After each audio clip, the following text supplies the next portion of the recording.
North Korea had announced the discovery of unicorns, that they found evidence of the existence of unicorns. So when I first heard about this unicorn story, I realized that this didn't make any sense.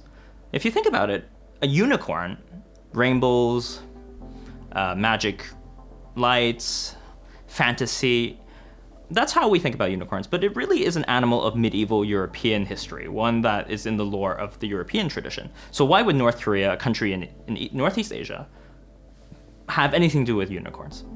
So there's something strange about this, and I was very skeptical. And I decided to go back and look at what the original North Korean announcement was, if there was one. And the announcement, in both English and Korean, did say that there was a discovery. But what they discovered was not a unicorn lair. What they said they found was kiringgul. And that's Korean, and it's been translated as unicorn lair. But I would say it's more like kiring grotto.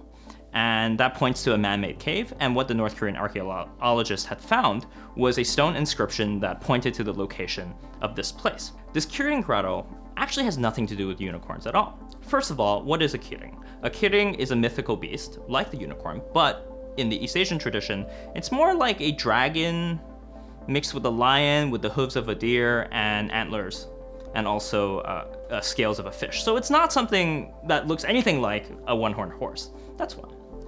And the second thing is, Kiring Grotto is actually a real place. So how do we know it's a real place? So we actually have a photo of Kiringgul, or Kiring Grotto, dating to the 1920s, which shows a man-made cave with a stone inscription with these words in the city of Pyongyang. And this tells us that this is not something that the North Koreans are making up.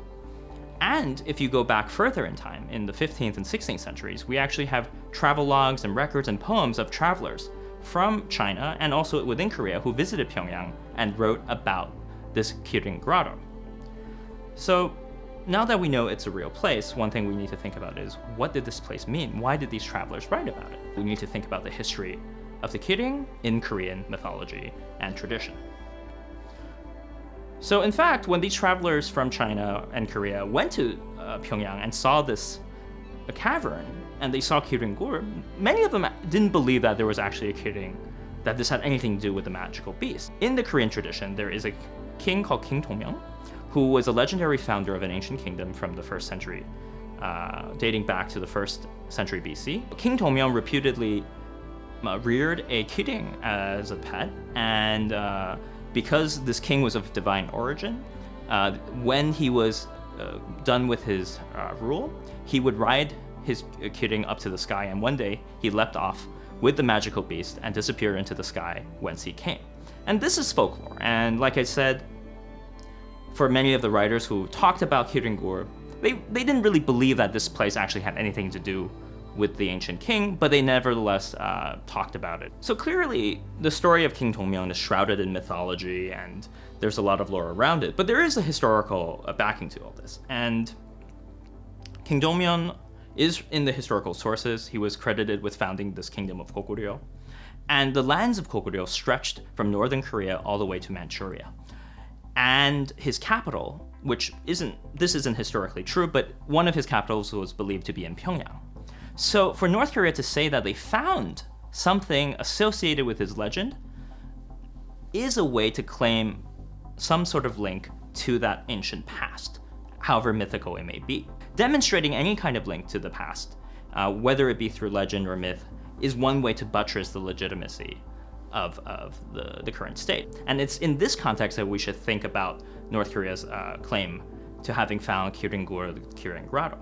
So all of this, of course, is lost completely in translation, and when we read these articles on the internet or see these newscasts, including things on Fox News or on CNBC, we don't get this dimension, and all we have left with is ridicule, and we make fun of North Korea and we laugh. One thing we have to understand is not to just dismiss what the North Koreans are thinking, but to understand what they're doing and how they're doing it, and for what reason. And I think it behooves us as global citizens to understand North Korean motivations, both on the state level, but also to understand how North Korean citizens may think about these issues. What are their values? What are their ideas about being Korean and being themselves? Because eventually we will have to engage with North Korea not only on the state level, but also with its citizens. And I don't know when this will happen, but this is an eventuality that we need to prepare for. Ridicule is not helpful even if one wants to take a hardline stance, because to channel Sun Tzu's Art of War, you have to know your adversary to be successful. So whether or not you're sympathetic to negotiations or you want to take a hardline stance, it behooves you to seek an understanding that goes beyond easy stereotypes and simplistic internet memes, and to not buy into these modern myths.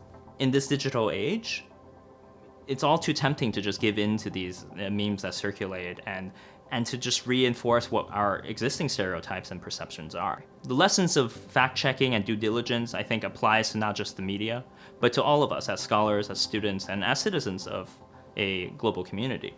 There is, of course, always a place for satire, but the more we dismiss North Korea, the less ready we are to face them on the international stage.